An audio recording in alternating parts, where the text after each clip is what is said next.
Broad Street. Misery! Woo! Oh, my God. Oh, my God. It is 9 bells. It is 9 bells on October 1st. It is officially Red October, ladies and gentlemen. Welcome to the 4 for 4 podcast here on the Broad Street Misery Index. Once again, sponsored by Cindy Webster Connects. And if you need some great PR or some help with your nonprofit organization, please reach out to Cindy Webster on LinkedIn. And thanks for sponsoring our show. So we are here, Jay. We are officially in October. Thank you for tuning in to 4 for 4 podcast. I am Corey Alexander. With me always is J-Bliss. That's right. And Jay, I got to tell you, man, here's my options for you. Ready? Yep. You can either watch that Eagles game again with your eyelids peeled open and you cannot close them, or you can pleasure yourself with sandpaper. Which one are you choosing? I'm gonna watch the birds again. This is misery. This is what Philadelphia fans do. We welcome the punishment. We knew what it was going to be before we got down there, but we tried to fool ourselves to make it think it was going to be something different. But 5 minutes into the game, you already knew what it was going to be. Yeah. So let's go through this, Jay. Let's go through our 4 points. But I got to tell you, man, if Todd Bowles could go against Jalen Hurts every day of his career, that guy would be the best coach of all time. I don't Absolutely. know what he does, but that man has Jalen's number like no one business. And unfortunately, the rest of the league knows this. Not that we didn't get our butts kicked a little bit early in the season anyway, but my God, that is a blueprint of how to beat the Eagles. Now, again, it was 108 degrees. We were missing some guys. It's all kind of factored in. But nevertheless, all other teams got injuries, and they seem to get their wins because we saw the Packers, right, Jay, without Jordan Love, get over 35 points with a backup QB.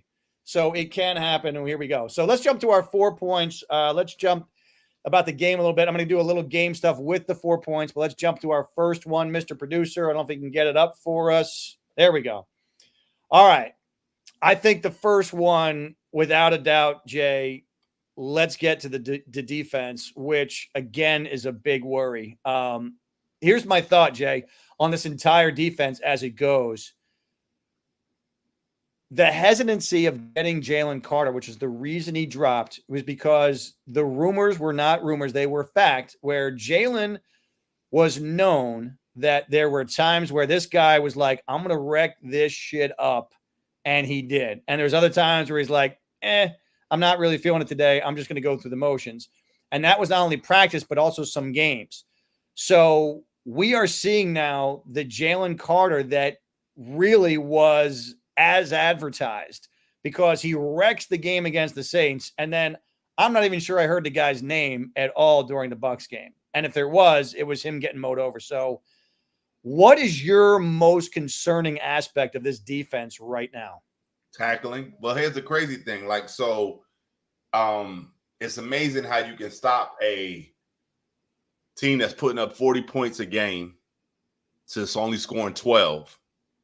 And then you take a team who got obliterated by a Denver Broncos team with Bo Nix at quarterback and allow them to go off on you. Like, it doesn't make any sense. Like, you can't make it make sense. It's almost like a script. Like, no, y'all have to lose this game. You know what I mean? Like, it just makes no sense whatsoever. You go from short tackling in one game to no tackling in the next game. It just doesn't make sense. And it's all going to be the same theme that we're going to go through with this show. It's coaching, man. I know the defense. I mean, Fangio, I don't get him not press covering. I don't get it. Even on third down, we don't press coverage. And I'm like, you have the defenders, at least on the outsides, to press coverage. But we won't do it. So I agree. I think missed tackles right now, because you went, and you're right. Look at the difference. Remember in the Saints game, one of the first things I told you I saw, which I hadn't seen in the first two games, gang tackling, right? And guys having each other guys' backs. I mean, it was like, wow, the light bulb finally went on for this defense. And then it went, as soon as it came on, it went right back off. Right. I never understand. I mean, it wasn't even just the missed tackle; it was the missed assignments. Right. It was the lack of effort, the no gang tackling, the just the arm tackles. I mean, it was like they wouldn't even care. And the biggest, I think, very close to the missed tackles, Jay, no turnovers. Nope.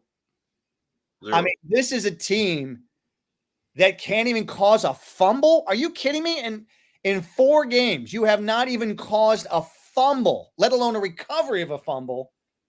I mean, to me, that is, again, I think the missed tackles are bigger because at least you're tackling in your, I don't care if you don't get a turnover. If you're tackling where you need to tackle, we don't have to worry about turnovers, right? Because you're getting 3 and outs. But right below that is a 1A is got to be no turnovers. How is this defense not making any turnovers? And I think it's 16 straight games now, I believe, that the Eagles have lost the turnover battle. Yeah. I don't even know how that's possible. Right. Or maybe it's 14 because I think 15 is our record. I think 15 is the record with the Eagles. We're at like 13 or 14. That to me is just an alarming number now, Jay. It's like I get the whole Jalen's giving some turnovers and stuff, but when the defense doesn't make any, I don't know where you go with this defense. I don't know how you make them more opportunistic, and I don't know how you teach them how to tackle better. No, I mean, Vaughn has it down. I mean, he could tackle. But, open field, Avonte Maddox, really, dude? That was horrible. CJ, Slay, they just all look horrible. Nakobe Dean getting beat in the hole. Dude, when you square up in the hole against a running back, it's your job to touch that dude. You can't let the running back get past you. You want to talk about this, dude. So, total missed tackles in this game? 18. 18 missed tackles. Now, Fangio counted 15, but I think it was 18 was the actual number. 18. Dean himself had 5 missed tackles by himself. I know guys who have 5 missed tackles the whole season. This guy made it in 1 game. Put the kid in. I think that's right because you Put got the kid in. You got Ben Van Sumer in and you got Trotter Jr. I say just play him. Put the kid in. What's the worst that can happen? They can't do any worse than what Dean's doing. They're going to miss 4 tackles, maybe? Put the kid in. Put the kid in. He's damn sure making tackles on special teams, so you might as well put him in. And I got to say, man, stop doing the dance with Devin White. I mean, clearly he doesn't want to play for you. He's done. You're done with him. Just cut the guy. I mean, it's just why even have him anymore? He's inactive. Just go out and get yourself a linebacker off the street. Plug him in there. Put Dean as your backup, and then just start over. Just hit the reset button. I agree. Now let's get to your point. I'm going to tell you this too, Jay. When you do your point, why don't you go out and come back in again? This team has no passion. Thank you, Lloyd. We got that one, dude. We don't need to be analysts to get that one, man. This was brutal. But you may want to come back and bat in, Jay, because you're delayed in your. All right, all right. I'll be right back. All right. The social media out from this defense is ridiculous. Yeah. I mean, we're going to get to that, Lloyd, because we have to talk about Darius Slay and that kind of stuff, but we have to hold that because we have a special segment coming up for that one. But linebacker play, Lloyd, which is your thing, right? It's something where if this team doesn't get better linebacker play, they're doomed because Vic Fangio's defense is built upon linebacker play. So without that foundation, if you have guys who can't make tackles, there you go, Jay. Perfect. All right, let's jump into the next bullet point. What linebacker play? Ha! That's well played, Lloyd. That's well played, my man. Way to hit me right where it hurts. All right, go ahead. Let's give us the Sirianni. Okay. Yeah. So we keep asking, what's your job? Right. Right. So why are you not preaching the whole time? We down players. They're going to think we're going to lose. We got to go in there and make a statement in the very beginning of the game. We got to go down there and show them we're not playing. We got to get back from the playoff game. We got to let them know that we elite team. We got to let them know we top tier. We got to give them their second loss at home in a row. All of these things are things you're supposed to be talking about. All these things you're supposed to be motivating your team to be able to get done. They didn't get it done. First drive, they score. We go in 3 and out. Second drive, they score. They punt the ball to us. We run into our own man. They get the ball back again. At no time did I see him call everybody together and be like, this is not what we talked about, y'all. Let's get this shit together. You know what I'm saying? I totally agree. And we're getting to that, Lloyd, too, whether Sirianni stay or go. So we're coming up to that in another segment here.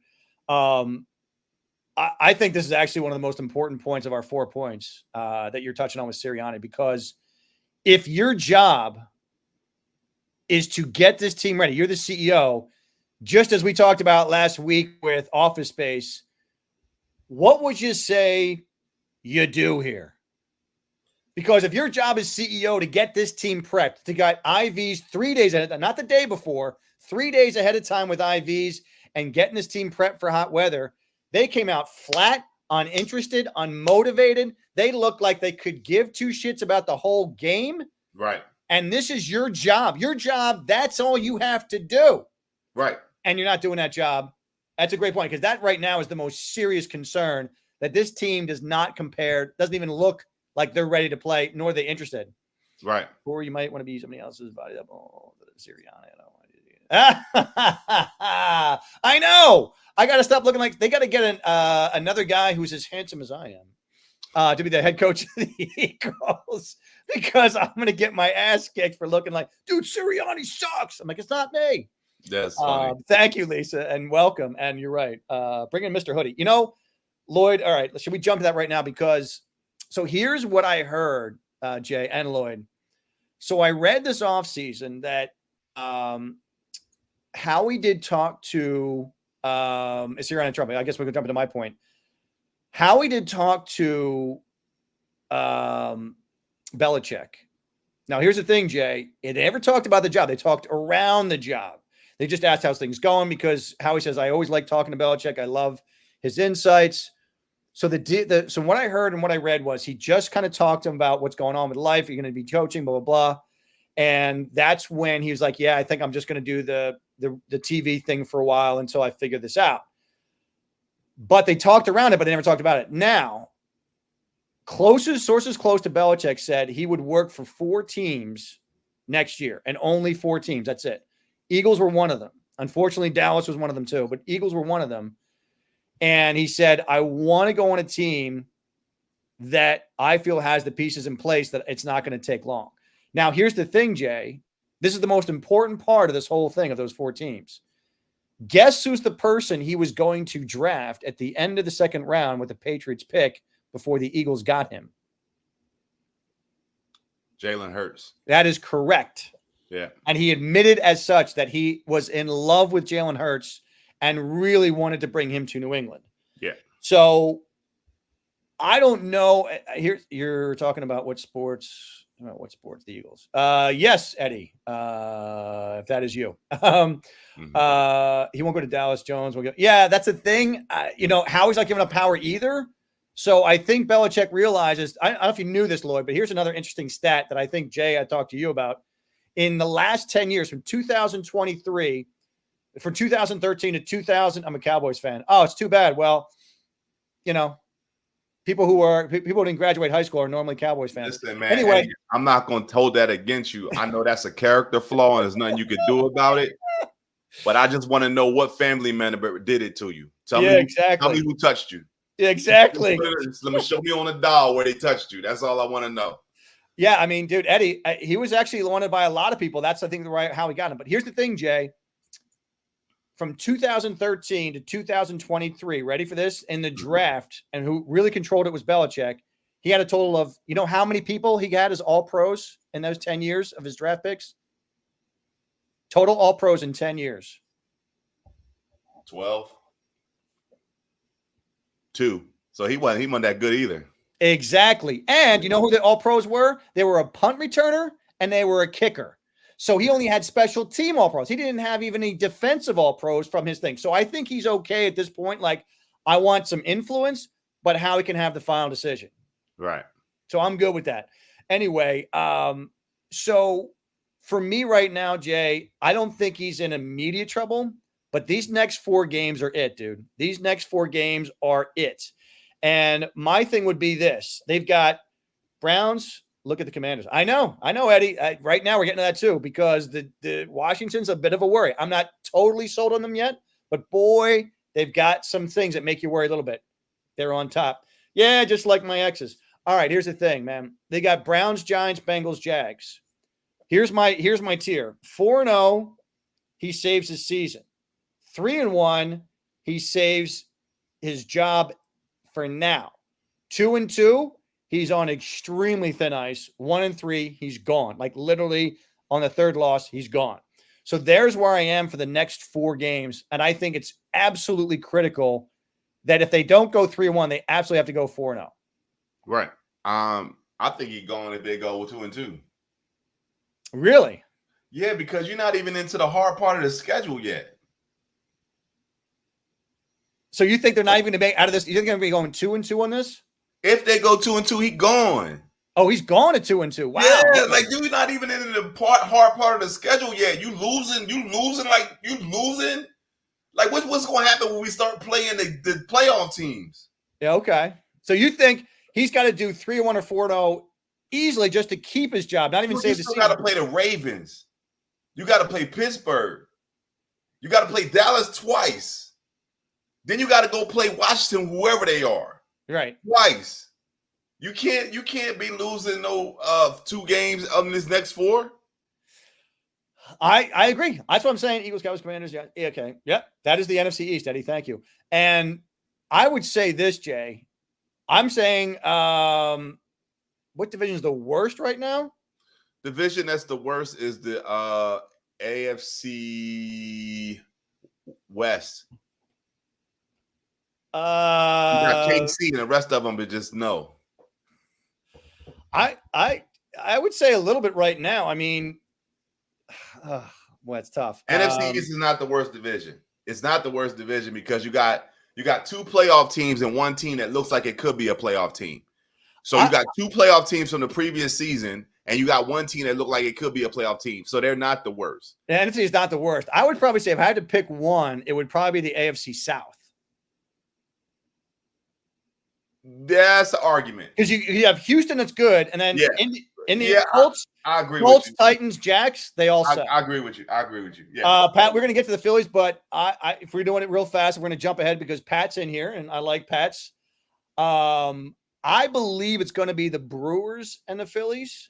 Who do you think is going to be playing us the next series? The Brewers lost just now. I know. So I mean, it's a 3-game series. Braves are losing. I don't care who we play. I don't think it's a team that we have a bad matchup. Our matchup problem is us. I like that. It's us. Only we can stop us. Because when you go down to the game, it's a 7-game, best of 7, right? Right. 4 games. You get 2 of them between Wheeler and Nola if you hit. If you lose one of those games, you might as well wrap it up. You got to win the first 2. And after that, it's like, all right, they can win 1. You squeeze 1, you go back to Wheeler. Like, that's basically how we got to look at these series. I agree. I mean, I'll take Sanchez. I like Sanchez starting the 3rd game. I do. I truly do. Because I'm like, all right, you get the win with Wheeler. Nola, you squeak 1. Maybe they split. Maybe they get 1. You got Sanchez coming up. You got a bullshit game after that, and you got Wheeler again. You see what I'm saying? But it's like, if the bats ain't alive, we ain't got nothing to worry about. If you go into a game with Nola and you go up 4 runs in the first, we good, because Nola going to give up a run. He going to give up a run. One?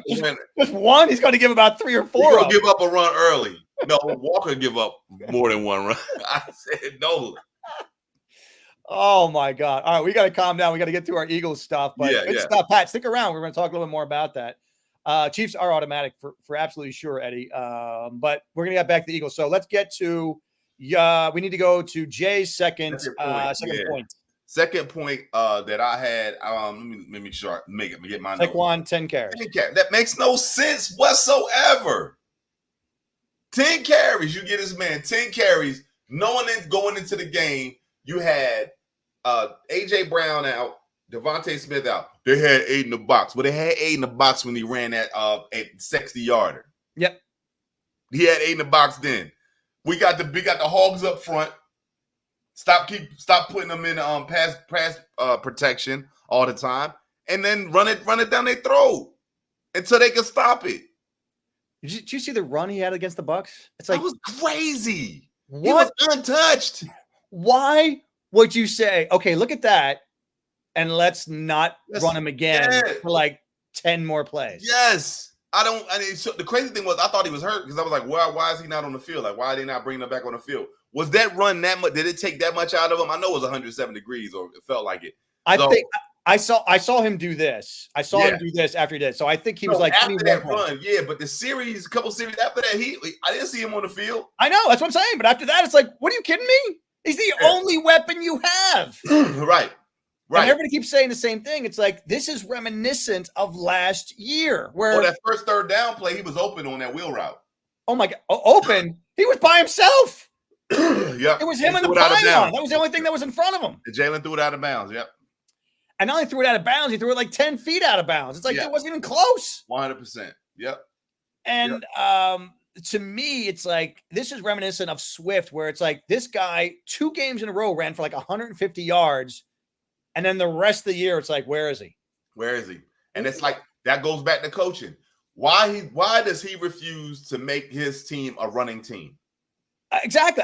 Why working for the last 4 years, Doug included? Sure. Why do we feel like we can't be a running team? Especially when you have a quarterback that can run. Dude, if you have a ball right here, right? You have it right here, and you got Saquon doing this, running by you. As a defender, I'm like, holy shit. I don't want to take either of those guys on because if Saquon gets the ball, he's a load. If Hurts gets the ball, he's a load. So either one is a pick 'em, right? He doesn't need to throw the damn ball. Now, when you have Brown and Smitty, great. But when you don't, you better lean on your freaking run game. Run the ball. Run it all game long. They should have had 3 running backs that game. And they should have just kept running the ball. And by the way, Eddie, it's too long of a story. We can't get into it, but letting Eddie Reed go is what we had to do at that time. And I completely agree with it because it was getting stagnant. Yeah, he's a Cowboy fan. He don't know no better. Yeah. The thing about it is, what he fails to realize is they hold on to their bullshit. You understand what I'm saying? Like, they'll hold on to it. And like, perfect example would look at your coach right now. Like, why are you holding on to that bullshit? Andy Reid did what he could do in Philly. Everybody knows that. But when Andy started believing his own bullshit, like taking the offensive line coach and making him the defensive coordinator, get your ass the fuck out of here. We not dealing with that dumb shit. Go, man. You did great for us. We applaud you, man. But you have to do better somewhere else. This city was going to hang Andy Reid. And by the way, it's not really the worst thing to let Andy Reid go when you win a Super Bowl like 5 years later. Exactly. And we won ours before him. So be quiet, Eddie. That's right. And by the way, you held on to Tom Landry way too long, and then you cut Jimmy Johnson. You cut Jimmy Johnson out when a guy's going to win you 10 Super Bowls. Absolutely. And who's the guy that's commentating right now? The redhead. What was their coach? What's his name? I can't even remember his name now. They kept him too damn long. Oh, the QB guy. Yeah. They kept him too long. I was like, hey, they still the coach. We still get wins. Yeah. I thought he was living with Ron Howard in Dopeyville. I'm like, dude, this guy is the biggest dork I've ever seen. All right, so let's get to number 3 on the 4 points because we are all over the page tonight, Jay. Eddie come here and starting shit. That's what I like. Eddie's got his hat backwards and he's starting to piss us off. Causing chaos, man. All right. We already talked about the 4 games critical off the bye. I think we got into that. So let's jump to your number 3. We talked about how that's been a thing. So missed tackles. Going back, we talked about that too. So missed tackles, we talked about it. We're skipping through this. We was all over the place in that first little segment. So let's get to number 4 on my side. Your number 4? My number 4 is Jalen a worry again. Listen, man. Here's the bottom line, Jay. And I know you love this guy, and I do too. I'm going to send you text. Absolutely hating on Jalen, but deep down, I love the kid, and I want to see him so much in the position of a winner and holding that trophy because I think this guy is a special super kid. But at the same time, I got to say this. The guy, one of the commentators, actually, I think it might have been our boy Eddie, or maybe it was our linebacker buddy, but does Jalen elevate your team or does your team elevate Jalen? We talked about this last week. Remember when I talked about Colin Hurd, who said, listen, the most valuable person in this league, I thought, was Christian McCaffrey. When I looked at it again, it was A.J. Brown. So You take A.J. Brown away from Jalen Carter. He needs to elevate. If you are a leader on this team, you need to elevate your team as a leader to say, I can do this by myself if I have to. Right. And many quarterbacks have done that. Jalen has not. So that's where I'm saying, is it a worry again that this guy was only as good as 2022? Well, there's a number of things that I'm looking at, and we talked about this all during the offseason. You kept harping on the relationship between Hurts and Sirianni, and I kept saying, man, you looking too far into it. You digging too far. You reaching. I'm reaching, baby. Man, they don't like each other, bro. Like that is obvious as hell now. Like we couldn't see it in training camp. You understand what I'm saying? But I don't see them communicating on the sidelines. I don't see them, like, when it's a timeout, I don't see them talking to each other. I see him talking to Kellen, and that's it. And they don't like each other, man. And I kind of feel like Jalen not motivated because he like, man, I don't want this dude here, man. Like, I think you're spot on, dude. And first of all, let's go back to a couple of things. Brian Johnson, by the way, Mr. Linebacker guy, he is not the OC. That's Cliff Kingsbury is the OC down in Washington. It's not Brian Johnson. Brian Johnson's just an assistant. So Lloyd, it's not up to him to how they're doing. But Cliff Kingsbury is doing much better offensively. Here's the thing I was going to throw out later. Do you know that Washington has 2 games of 35 or more points with a rookie QB, all new guys, all new staff, all new everything? They don't know anybody from anybody. They've got 2 games where they got 35 or more points. Right. Eagles have 0 games with 35 points or more with a way better offense, way more talented offense than Washington. So here's a question for you, and I'm gonna swing it a different way. Hit me. In the building, don't you think Howie had a conversation with Jalen about what you feeling? Oh, yeah. So I think they know. I think they know. But I think they wanted to see if it would work. Like, they knew last year they were supposed to get rid of Sirianni. And they had a different idea of what was supposed to happen or what they thought could happen, right? Now that they see that shit ain't working, like, they got to make a decision. And like, soon they have a chance to save this season. And they could do interim head coach with Vic or interim head coach with Kellen. They could do that. But I just don't think that they need to keep going with this. Like, we fire coaches for less. Dude, you're hitting me hard tonight because I didn't think of it that way. I'm thinking like the whole team pulled the trigger. Yeah, you paid this man already. You paid your quarterback. It's no question of what side you won. Like, your money's invested. You're not getting rid of him. You asked the question of, do you think Jalen is holding this team back? I don't think it's Jalen, man. I just don't think Jalen is happy right now. I think you're right, because it's one of the things, like, here's the deal. You have a boss, like, it's basically Kellen Moore is your boss, right? That's your boss that you talk to. And then there's your boss's boss who you got to talk to. Now, I've been in many situations in my career where I didn't like my boss's boss, but I like my boss. Does it really matter? Yeah, not really. But are you happier when all your bosses are great and they like you and you like them? Abso-freaking-lutely. You are, but I need my direct boss. I need to be cool with that dude. Like, honestly. Right. You can't be productive at a job where your boss's boss is cool as hell, but your direct boss you can't stand. But that's what you and I talked about last week, that it's like, here's the thing, right? So Sirianni knows his balls are caught off, right?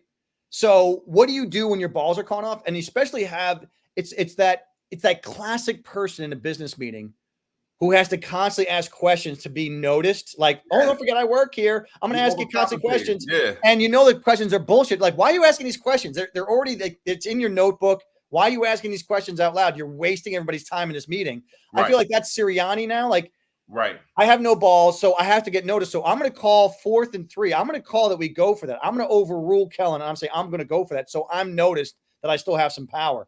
And now it's almost the point where it's like, why would you even do that anymore? Because now it doesn't even matter what you say.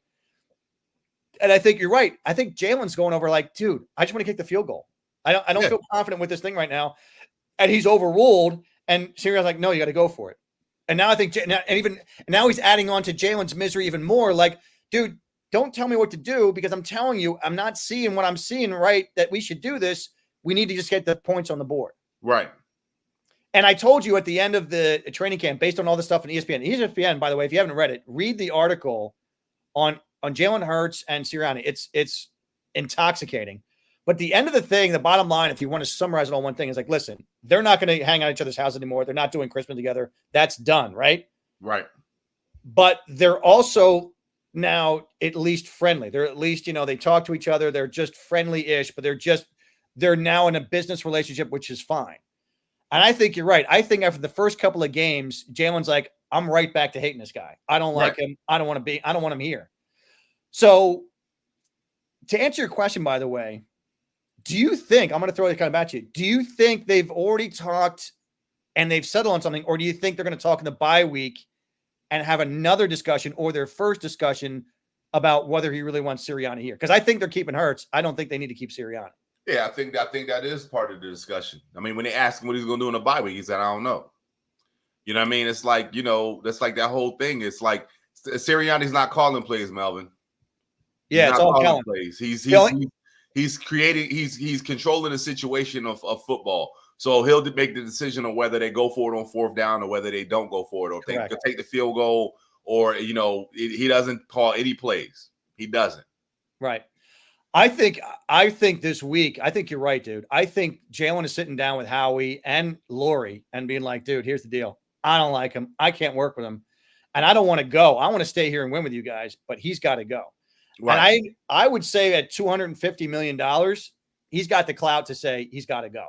He's due. I mean, honestly, man, it's like I said, you say these next 4 games, dude, think about it. Our next game is home against Cleveland. We lose that game, he out of here. He's definitely done. Oh, yeah. Oh, for sure. He's out of here. And even if it's a close win, he might be out of here.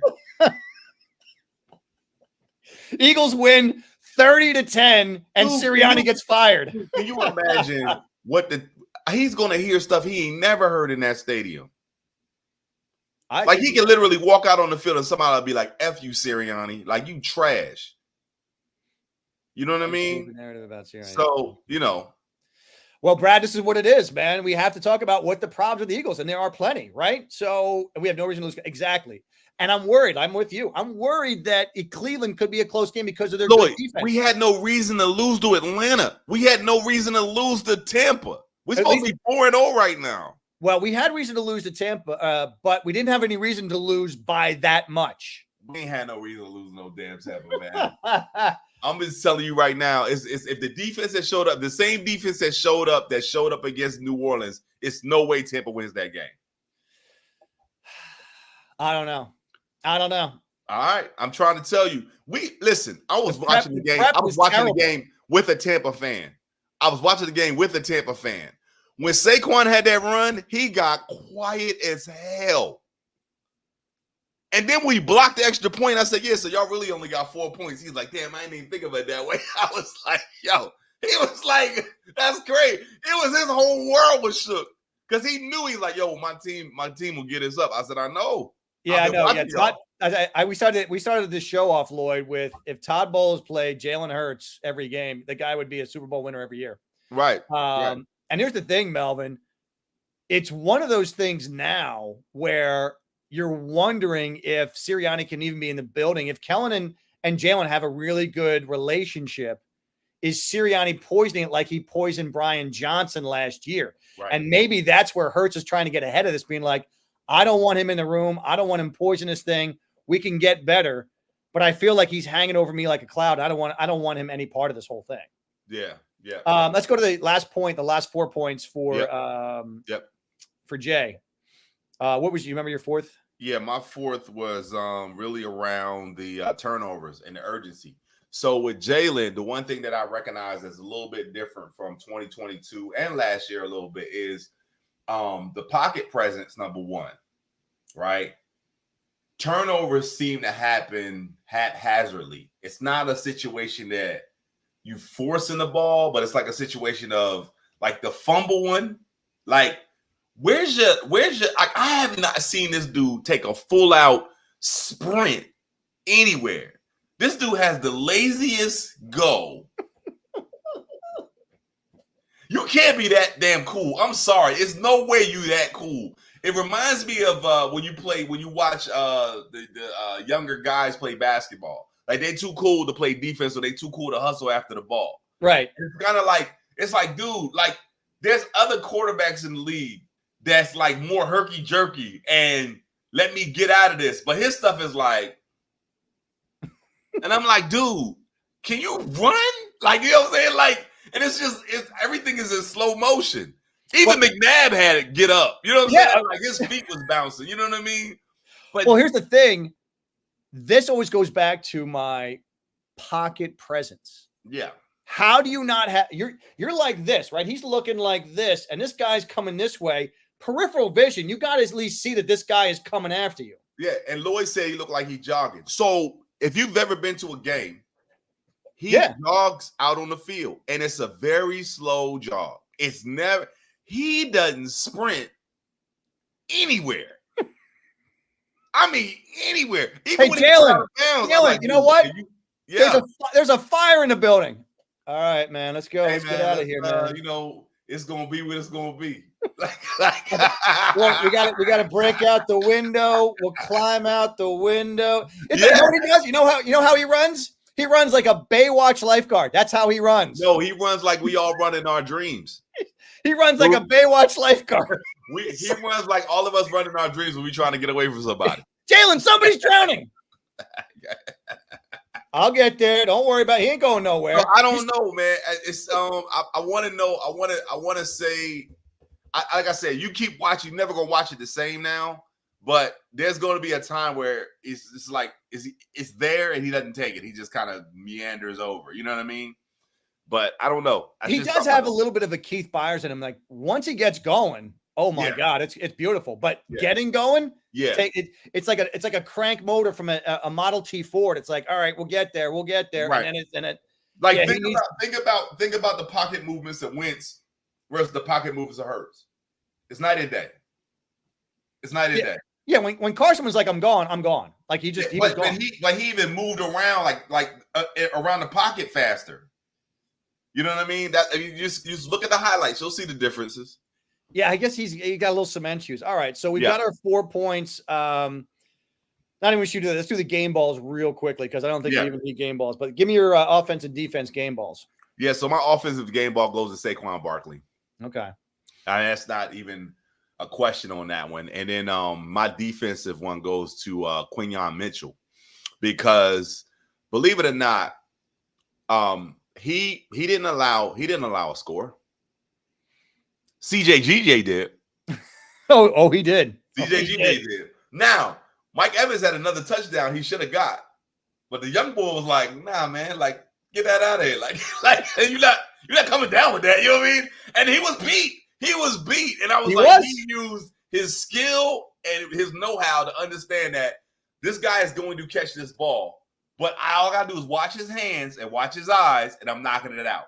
And I'm like, yo, this dude, we are going to love this dude in Philadelphia over the next 10 years. Yeah, I think he's fantastic. He's got the attitude, the skills. He's sticky. I love watching him. And we'll get to Slay in a minute because I got some things. But okay, my offensive was the same, Barkley. I mean, there's really, maybe, you want to say the offensive line just because the way they opened up some holes for him, but you can't because they gave up 6 sacks. Now, were they all their fault? No. Was the playing call part of it? Absolutely. Was Hurts part of that? Absolutely. But, it's like he was the only thing really working. And again, Goddard was like kind of part of the offense, but not as much as he should have been, like the Saints game. Yeah. My defensive guy was Brandon Graham. Yeah. Only because, by the way, Brandon Graham got back like there. Barkley. Yeah, old man got back there. Brandon Graham, look at him. Look, he looks young in that picture. No, obviously we don't have a Brandon Graham picture. It was the first sack from an edge rusher in like 7 games. 8 games. That's brutal. That's brutal. And for a guy who's 1,000 years old to get that, embarrassing, Jay. That's embarrassing. Very much so. Let's quickly do the grades. I mean, my grades are super simple, but if you want to go your grades, give me your grades. So when I go back and I look at mine, I just had them up 1 second. Hold on. So yeah, my Melvin great, Mitchell is a dog for absolute sure. yeah. So my great, And my Reed great, Blankenship, by the way, is great too. And he had to come out because of illness. I mean, if he didn't come out of that game, yeah, I don't think there's a huge difference. yeah, But absolutely, Reed not being in that game made a difference. yeah, Exactly. Look at Lloyd. Lloyd yeah, already knows my grades. yeah. So coaching was an F. Obviously, we talked about that at the top of the show. Yep. QB was a C. Offense was a C. Defense D for no tackling. That was the only that they were tackling, and special teams was a C. I was gonna give them an F, but I forgot they blocked the extra point for the touchdown return for the 2 points. And you just see the two most unlikely two guys to join up together to do that. The two people that was fucking up. So I was like, yo, like I was just like, come on, man. Isaiah Rodgers, man. I was like, dude, you gotta go, bro. Like, you have to go. You gotta go, bro.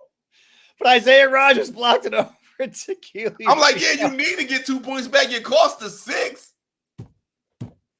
Oh, I love it, man. I love it. Yeah, but special teams also did fumble. I know it's bad. So, I mean, offense overall, D minus. I mean, I really think that's on Hurts because it's like they didn't elevate themselves. So I'm not even going to get to individual. I'm not going to get into individual levels because there's no reason to. And then the defense, same D minus. I mean, I can't give them both Fs because it wasn't like it wasn't like 50-0. Right. So you can't give Fs, but D minus is both. I mean, it's just that you got to have Hurts elevate that team. They got to do better than 16 freaking points. I mean, it's BS. Yeah. And the defense just completely. It looked like, and here's the thing, Jay. It almost looked like when they got the sack from BG, right? And it was a 3rd and 14, and it was like 2nd and 14, and then it was like 3rd and 8, and they didn't get it. It's like, okay, so you know what? Yeah, now they punt on the field, man. And then they punt, right? So then you're like, okay, they're punting, and the defense is like, we did our job. Finally, it's 14-0. We stopped the bleeding. Now offense go down and score. Maybe it's a different game, but that's when they muff the punt, and they're right back. Tampa Bay's right back in business. I'm sure the defense was like, dude, are you kidding me? Like, we just played our balls again, off. bro. Yeah, man. Yeah. Luke, I'm going to tell you right now, we couldn't get off the field. 3rd and 11, 3rd and 9. I kept texting you. Yeah. I mean, 3rd and 9, 3rd and 11, 3rd and 14. Like, we just couldn't get off the field. You can't get off the field on 3rd down, dude. You are trash. Well, it's not even 3rd down. If you can't get off the 3rd down and third and long, and you can't get off the 3rd and 11, my man catch the ball right in front of Slay. I'm like, Slay, why you not hawking that ball? You know where the sticks are. You know where they got to go. What are you doing? Well, here's the thing. If it's one thing to not get off like 3rd and 3, 3rd and 2, I get that you can't hold them there. But if it's 3rd and 11, 3rd and 14, 3rd and 9, and you can't get off the field, that's a problem. 3rd and long, if you can't get off the field, that's a problem. 3rd and short, I get it. That's a hard thing to do. But 3rd and long, I got no tolerance for that bullshit. Yep. We did. Yeah, Melvin, not only got outplayed, but we got out hustled. I mean, Tampa wanted this thing from the get-go, and we could give two shits. They had a 3rd and 9 play. On the replay, you will see a Dean call for a screen. He says screen.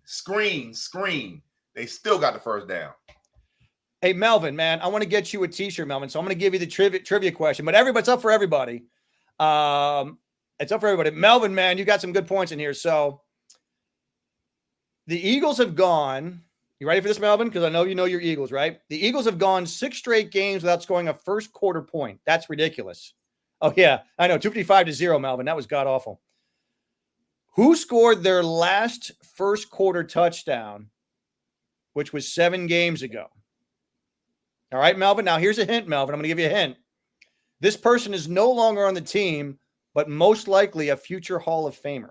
That's a huge hint for you, Melvin, if you can get it done. I can send you a T-shirt from us to you because you've been such a good guy. And we already got Lloyd a T-shirt way back when. I'm gonna put that in the private chat.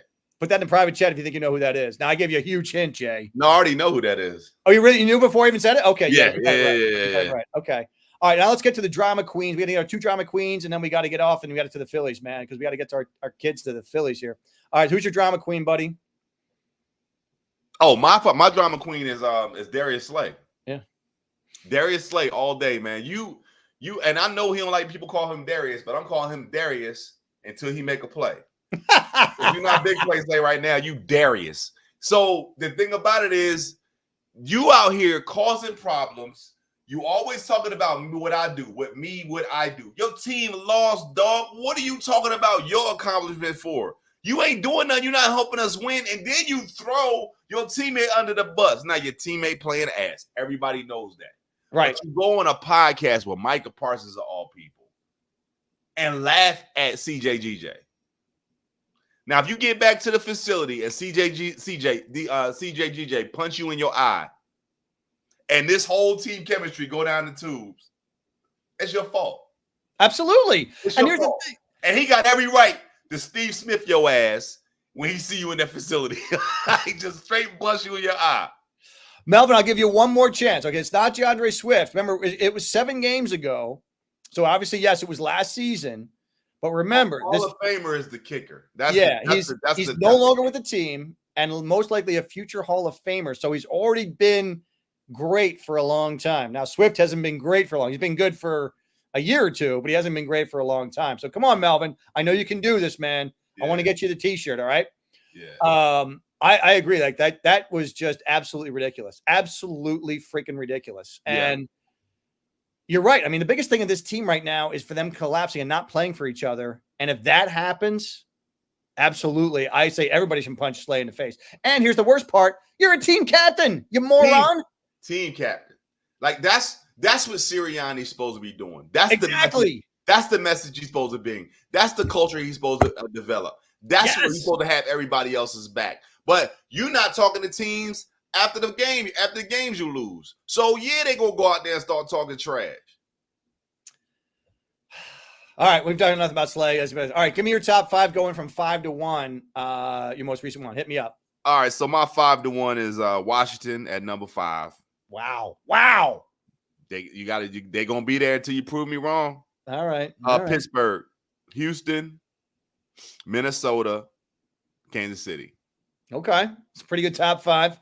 Yeah. Got some problems with it, but all right, here we go. I always got problems with you, Jay. You're just one giant problem, mofo. All right, here we go. Here we go, my 5. At number 5, I got Detroit. They're battling out with Minnesota's the best teams in the NFC. I mean, it's hard to dispute because Detroit is so balanced, right? Yeah. Number 4 is Houston. Yeah. Number 3 is Buffalo. Yeah. Number 2 is Minnesota. Again, Minnesota's like, you gotta prove me that they're not who they are. Sam Darnold. I'm like, all right. I don't believe in the guy, but prove me wrong. I mean, you gotta prove me until somebody prove me that they're not what they are. But remember, they did the same thing when they went to the NFC Championship game, and then they just fizzled out. They did the same thing 2 years ago when they lost to the Giants at home in the wild card. Absolutely. But until that point, you say you can't prove me wrong. And same with Chiefs. I mean, Chiefs are like, are they kicking ass? No. But who's beating them? Nobody. You know what the Chiefs look like? They look like us last year. They look exactly like us last year. They are fighting and clawing and winning games by the skin of their teeth. And they also got some nasty injuries, man. So it's like, and who's to say 7 games left of the season, they just fall apart? You be like, hey, welcome to the club. Hey. I don't see that happening with Mahomes, but I wouldn't mind it. I won't mind it. Listen, I've seen worse. I've seen crazier things happen. Because you can't tell me why Kelsey ain't getting the ball and why he ain't productive. Melvin, you just got yourself a T-shirt, my man. So DM us on the Broad Street Misery with your address. We'll send you out a T-shirt for you, all right? It's a great job, Melvin. My man. Go. I told you I told you I knew the answer. Yeah, he knew that. Dude, Melvin, don't play trivia with J-Bliss because he has nothing to do but hang out with his daughters and read trivia. And Melvin, send us your address and your shirt size too, man. You look like a big boy, so we got to make sure we get the right one for you, man. He's stacked, dude. That Melvin is stacked. All right. Oh, by the way, real fast, Slay, just so we know, through the first 3 games, he's allowed a 121.5 passer rating when targeted, which is not great. Obviously, that's pretty poor. Right. And even if he was playing lights out, there's a time and place for all that bullshit that he did. But right now, Slay ranks, he's like 63rd out of 80 cornerbacks, 63 out of 80 on the PFF. And you take that for a grain of salt, but by the way, he sucks. So let's just quickly run through a lot of less than the Eagles stuff real fast. Okay. By the way, staying on the Parsons podcast was not very smart. Yeah, it was just dumb. Carter was the highest graded defensive player in week 3 with a 93.5 thing. I can only imagine what he was after this week. So we'll see what he was. Right. Your old boy, Alex Singleton. Remember him? Yeah. Tore his ACL, missed the range of the season. This one I thought was probably interesting. DeAndre Swift has 37 carries this year. By the way, before this game Sunday. -12, -4, -4, -4, -3, -3, -2, -1, -1, 0, 1, 1, 1, 1, 1, 2, 2, 2, 2, 2, 3, 3, 4, 4, 4, 4, 4, 5, 6, 6, 6, 7, and a 20. Those are his carries all year. Wow. Yeah. All right, shows you what you have in offensive line. Miami Dolphins are the only team in the NFL not to hold a lead for a single second this season. Wow. Who? That's pretty bad. Which team was that? You're on mute. Oh. I don't know why you're on mute. I don't know either.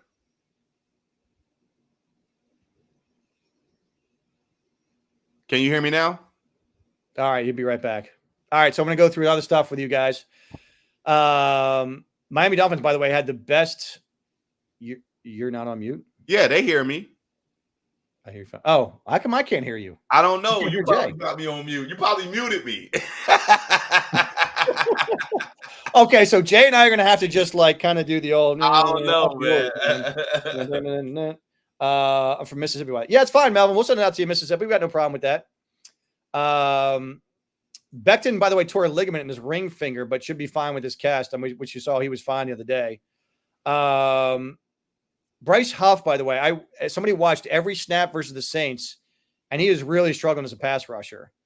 And he does nothing on the run plays. And the one thing, too, on the run play, there was one run play in the Saints where he was bowed out by the tackle, and he came inside and somebody tackled him, and he flexed his muscles. Like, are you kidding me, Jay? Like, are you really flexing your muscles because you forced him inside and somebody else made the tackle? He's trash. That I did. I can read lips, and that was easy to read. And now, oh, by the way, they had a poll on The Athletic, new poll of coaches and executives. Eagles ranked as the league's fourth best front office behind Baltimore, Kansas City, and San Francisco. I think that sounds about right. And you might see that front office flex its muscles in about 2 weeks. Oh, by the way, I never asked you about this. Bryce Huff deleted all Eagles-related pictures in his Instagram, and it's all Jets-related now. Now, I told you this before. Eagles were not interested at all in getting Hassan Reddick back. Now, the new rumor, I told you the rumor was all teams except Eagles. The new rumor is now is that he's told the Jets, who knows if this is true, that he wants to go back to the Eagles. Eagles are willing to take him back. They want to get rid of Bryce Huff. They're working out the logistics of that. But if they can't work out the logistics with Hassan Reddick on what that contract looks like, it will never happen. Because Hassan has to agree to a contract before he comes here to play. Right. By the way, Tyler Steen in his fill-in for week 3, 88.1 pass grade block. That was first among guards, by the way. His pass blocking grade was first among guards in the entire league. And he had 0 pressures allowed the entire game. That's amazing. All right, so let's jump out to the Phillies. But real fast, last thing from Melvin. Jay, give your side. Eagles going to turn this thing around. I think we can. I just think that the first 4 games after this bye, we're going to have to be able to see what we can do, Melvin. I mean, I think we can turn it around. We have the talent. We got the weapons. We get the health situation good. We get Johnson back. We get AJ back. We get everything. Everybody Lloyd back will be fine. You know what I mean? So Lloyd's got to be a part of the misery. He's got to be part of Negadelphia. So I'm not worried about what Lloyd is saying. The season's not over. We could definitely turn around, Melvin. But Sirianni might have to go.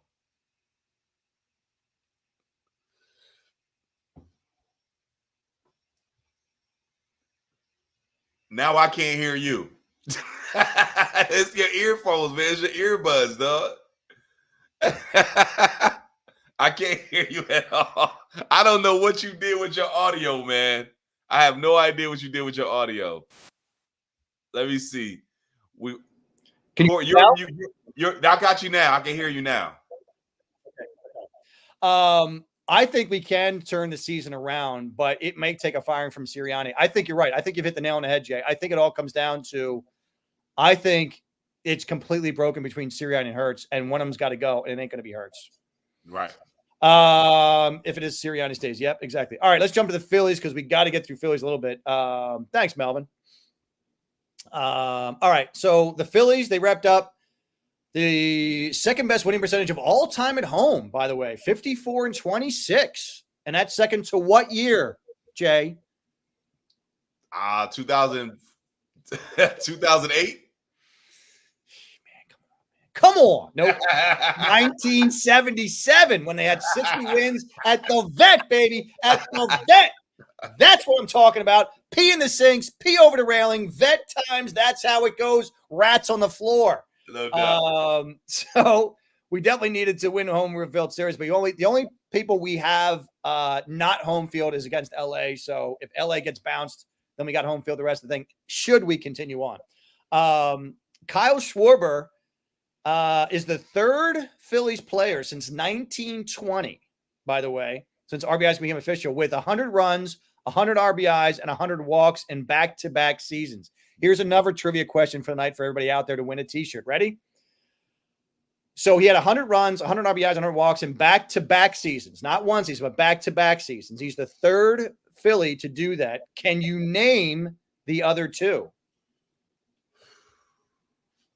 And if Jay helps you out, I'm fine with Jay helping you out, but I'm going to see if Jay can get it. 100 runs, 100 RBIs, and 100 walks in back-to-back seasons. Third Philly ever to do it. You want to take one stab at it? I would say Mike Smith, maybe. Correct. That's one of the two. That's the only one. How can you go wrong? You got to get Schmitty out there. Only one I can think of, because my other three is going to come from either like the last World Series team, and that would be Ryan Howard or Utley or Rollins. Like I can't think of nobody that would have those numbers in back-to-back seasons. Yeah, that's crazy. Nah, that's crazy. I can't think of nobody that would have that. Like Howard, Jimmy, Utley, they all had one of those seasons, but nobody had back-to-back seasons. I can't. All right, I'm going to let that go for a second, but I'll tell you before the end of the show. But if anybody can get who that there's three Phillies, Schwarber, Schmitty, and there's one other person, you get it, I'll give you a T-shirt, all right? So let's get to the first thing, the playoffs. Here's the thing about the playoffs, Jay. The Phillies were at their best this season when their starters went as deep as possible. At one point, they won 34 consecutive games in which the starter completed at least 7 innings, the second longest streak in the majors history, by the way. So if Wheeler and Nola are cruising, would you have the stomach? Do you think Rob will have the stomach to stick with them through the middle innings, or is he going to cut it short? They have to. So when does the wheels fall off for us? The bullpen. It always does. And the longer we can go, the longer we can go with their pitcher in the game, right, better chance we have of getting a lead. And it's not like a situation where Wheeler's like throwing 20 pitches in the inning, because he's not. He's getting them out fairly quickly. And I think a lot of it's going to have to deal with, and this is the little things I look at. Are they getting the first pitch across the plate as a strike? That's major for me. Are you starting to bat it off with the lead? Are you getting the strike first? Because when you start off 0-2, and that's what our bullpen does. Oh. That's what our bullpen does. You just giving them opportunities to narrow down the window of when they're going to swing at, and that's where we get in trouble. You know what the other side of that coin is? Yeah. That's how our Phillies hitters start off 0-2. Every time I turn on the TV, Harper 0-2, Trey Turner 0-2, yeah, Schwarber 0-2. I'm like, dude, stop going 0-2. Get a 3-0 count. Get a 3-1 count. Get ahead. With Rollins and Utley and those guys, because they never swung at the first pitch. They'd be like, "Yo, man, you got to earn this shit." You know what I mean? Like. I'll tell you who did that the best. As much as he was a polarizing figure, but that was both Pete Rose and Lenny Dykstra for the Phillies. Man, they would sweat you out until you just got annoyed as hell. Yeah, absolutely. Absolutely. And in the playoffs, I hope to see a trend in that direction. You have to. You get their pitch count up and keep our pitch count down, they will go in the late innings. All right, real fast. Speaking of managing, let's get to the Mets or Brewers. Would you rather see the Mets or Brewers? Brewers. Me too. I think the Mets kind of crept up on us this year. Mets are us 2 years ago. And they're hungry, man. They are hungry. They are us 2 years ago. And they got some pitching. They got some hitting. They got a little bit of everything. So I agree. I'd like to see the Brewers instead of them. All right, good deal. Managing pitching. Now let's get to managing pitching. We kind of touched on a little bit, but let me ask you this. So 11 pitchers are locks, right? We have 11 pitchers are locks. We got Wheeler, Nola, Sanchez, Ranger, Suarez. You got Hoffman, your boy Stram. You love him. I don't know why you don't marry that dude. Estevez, Alvarado, Kirkering, Banks, and Ruiz. Banks has kind of come on the rest of the year. It's just pretty interesting. Yeah. So who's going to be your 12th one? So you got Colby Allard, Tyler Gilbert, Max Lazar, because I'm pretty sure we're not going with Walker. Spencer Turnbull's not thing, and Walker's not doing it. So I got to go with Allard, but I don't know who you like. I could probably agree with you on that one. At that point, they're only doing one inning. They're not doing multiple innings. You're only talking about a one inning, a setup type dude, because they're not a closer or anything. It's just a setup guy. They might not ever see any part of the series. Okay. We're using all of our pitchers every single game. You know what I mean? So I mean, yeah, I mean, you could kind of just throw a dart on the wall and pick one of those four. You know what I mean? But the 11 that you named, they've all had significant issue, like a part of what we've done this season. Alvarado had more bad than good, though. That's the one that scares me. Yeah, Now, when you think about that for a second, we're in the second seed. We have the second seed because of a game or two. Alvarado is responsible for at least 5 of them shits. I mean, I'm like, be real, dude. Like, be real. Right now, Alvarado's at home going, what the hell did I ever do to J-Bliss, man? Why you lost games we were winning. That's what happened. You lost games we was winning. Oh, my God. Before we get to Pete Rose real fast. So, the layoff. So, when the Phillies came back from the break in July, they dropped 2 games in a row to Pittsburgh. Yep. They scored 7 runs, but struck out 11 times in the first game. 11 times in the first game. Held to 4 hits in the second game. Last season, they struck out 12 times and lost the first game after the break before reeling off a couple of wins. But it seems like layoffs are not good for the Phils. So do you have a problem with this layoff before we get to Saturday? Are they supposed to do a series? Yes. They have an inter-squad game Wednesday.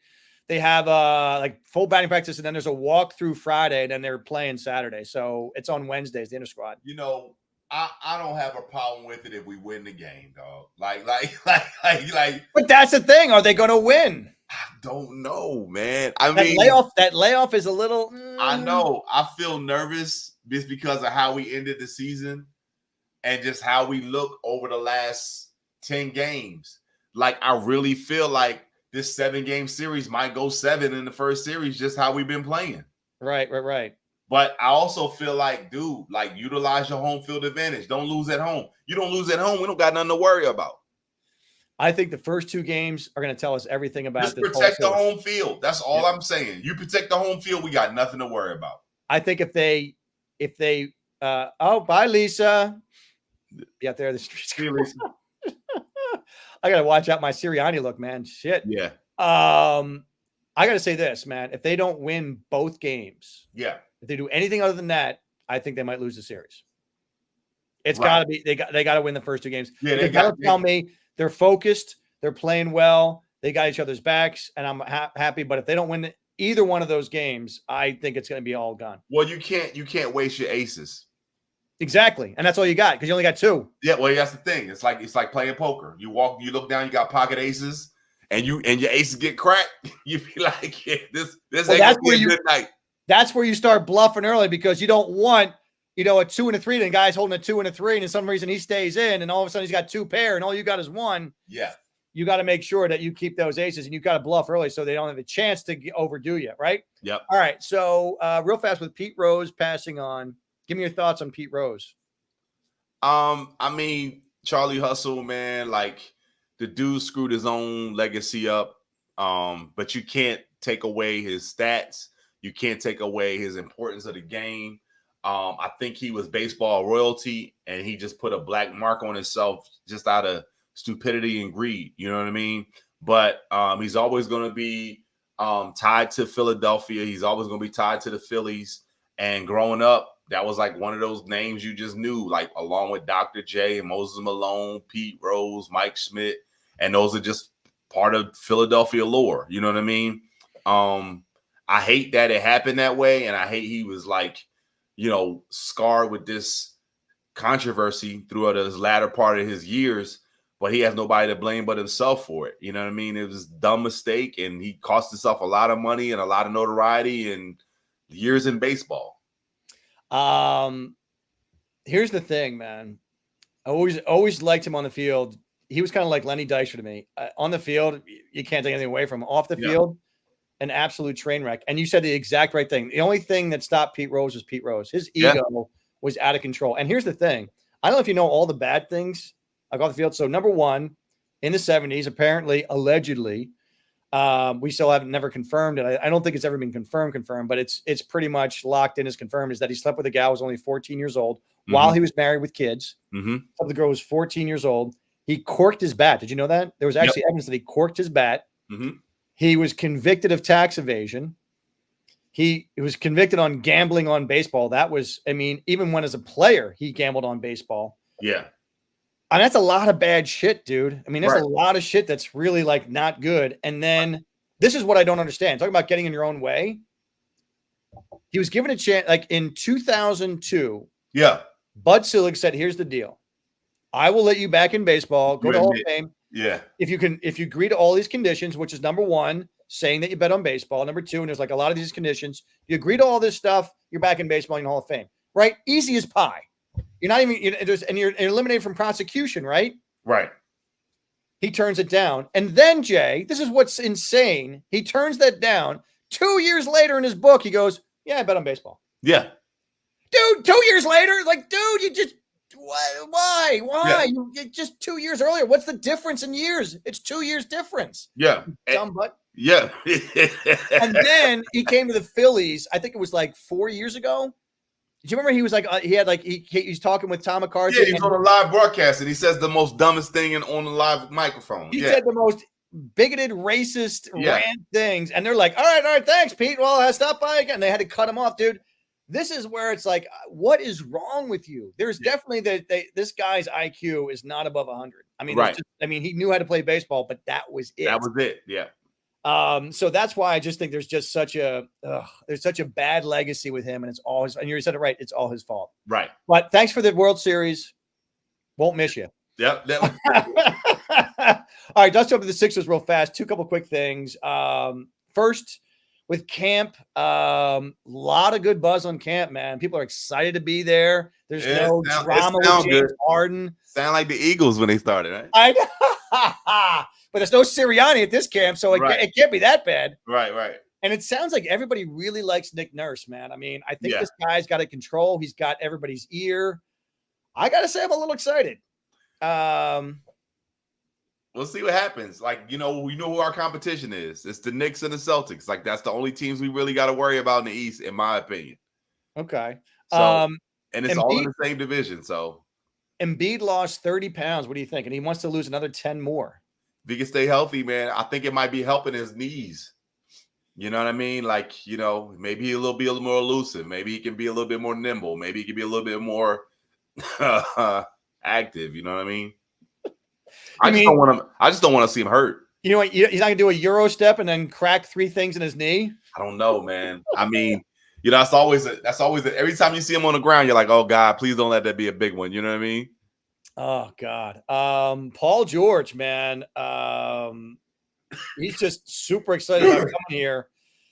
They also talked about using Paul George, like bringing the ball up the court. Yeah. Using him as a shooting guard, using him as a small forward, using him as a big forward, all over the place. Now, he said before he's not a big fan of bringing the ball up the court, but when it's necessary, he'll do it. So, and by the way, just real fast to pause to go backwards. Deshaun Watson. I wasn't brought here to run the football. If anything, if you talk about team chemistry, right? You talk about players playing for each other. You thought Slay is now in a fight with CJ GJ and very well should be. Dude, if I'm on the Browns, I want to get the fuck off this team, man, because this dude is still a diva and he has no idea how to win football games. He only cares about him. They can trade him right now to the Miami Dolphins and get all their money back and a first-round draft pick right now. I don't think anybody's giving that first round for him. His money's guaranteed, dude. His money is all guaranteed. You know the take they would take? Do you know the turmoil that's going on in Miami right now? They got all the receivers about to quit. All because they don't have a quarterback. They would take anybody right now, and they would give up a first-round draft pick. Dude, we'll take Kenny Pickett, man. Go. Take Kenny Pickett, baby. Give me a second-round pick. I'm good. All right, let's get to the signings real fast. None of these signings are sexy. Lester Quinones agreed to a 2-way contract. Sixers are waiving David Jones. Quinones was 6'4", 208 pounds. He played 41 games last year for Golden State. 4 points a game, 2 rebounds a game. He did win the G League's Most Improved Player award. Yeah. That's something. Yeah. They also signed Isaiah Mobley and Jordan Tucker. Both are on Exhibit 10 contracts. Also, none of these guys on the court, man. Yeah. They got Judah Mintz and Max Fiedler still on Exhibit 10 chart, so they're allowed to incentivize 4 players, and they got all 4 of those guys. Tucker is a 6'7" small forward. Played over in France last year. That he did shoot 47% from 3-point range, so he's got something going on. Mm-hmm. And Mobley is a power forward. And again, he averaged 17 points, 8 boards, and 3 points assists for the Cleveland Charge on the G League. So who knows? It might be a player. All right, let's jump to the Flyers real fast. We'll jump out of here in an hour and 15. 3-2 in the preseason. They're tied for first, which is not saying much. They got 6 points. This is preseason, but I got to say, the Russians are coming. The Russians are coming. The Russians are coming. Great movie, by the way, if you've never seen it. Hilarious movie, Carl Reiner. And Maikov and Koloslav. I like to say Koslav. It's just easier to say Koslav. All right, so let's just say Maikov and Koslav. He looked okay last night, but in typical Flyers fashion, he gave up the winning goal within a minute left. Yeah. It's like, that's preseason. You know, hopefully Torts is putting a little fire up on them, let them know what our what our culture is going to be here in the season. I'm excited to see how they start the season off. Hopefully they start off fast, like they are in the lead, and they do have a little moxie with them, and things are going well. Because, like I said, the ultimate goal is to make the playoffs this year. We can't be missing the playoffs this year. Yeah, I just thought it's amazing that this guy Kolosov is back. I love his agent, by the way. Alexei is enthusiastic about joining the Flyers for their upcoming training camp. All previous concerns have been thoroughly addressed and are now resolved. Right. By the way, you know how they got resolved? When the Flyers were like, fuck you, we're not going back to KHL. Right. You ain't going to play for 2 years. So good luck with that shit. And he's like, go back to the Flyers. He had no choice. Right. That's the beauty of I've always told you, Jay, the most important thing in this world, leverage. Yeah. That is the best thing you can have in this world more than anything else. When you got leverage, you got everything. Right. All right. So, Flyers are back, playing pretty decent. They did lose again the last minute 4-3 loss to the Islanders, but they played pretty well. Koloslav looked great until he missed the one shot with a minute left. Real fast, the last thing I want to get is speaking of trivia, the NFL's leading rusher, Saquon Barkley, before this game, by the way, was the leading rusher, and he's the first Eagles player ever with 351 yards and 4 TDs in his first 3 games of the season. Not bad. Yeah. All right, so who was the last Philly? Nobody got it. You ready? Yeah. Abreu. Nice. Remember that guy did nothing but put up numbers, man. He was the most dull guy of all time. Yeah. That guy put up numbers every year without fail. Nice. I wouldn't have got that one. Yeah, I mean, it's very obscure, and I probably would have gotten it eventually, but it would take me a long time. But he's not a guy who comes to mind because he never did anything. He was like, dude, the guy was like drywall. He just blended into anything. You just never even noticed the guy. Right. But the guy hit 300. The guy had 30 home runs. The guy just did everything right, but you just never noticed the guy. Right. Anyway. All right. So we are done here on October 1st, by the way. Officially read October 1st here. Again, sponsored by Cindy Webster Connects. Please check her out on LinkedIn if you want to get into any nonprofit, any PR stuff. We are dedicating this broadcast to J-Bliss because he's just a great guy. I also dedicated to Dikembe Mutombo. Rest in peace, Dikembe Mutombo. Oh, I like that. Dikembe Mutombo. Yes. Finger wag, baby, the finger Yes. wag. So we are here every Tuesday at 9 o'clock. Check us out on the 4 for 4 podcast here on the Broad Street Misery. Thanks for tuning in. As always, I'm Corey Alexander with J-Bliss. and we will see you next week. Happy Tuesday. Happy week, everybody. Take care. Be good. Peace.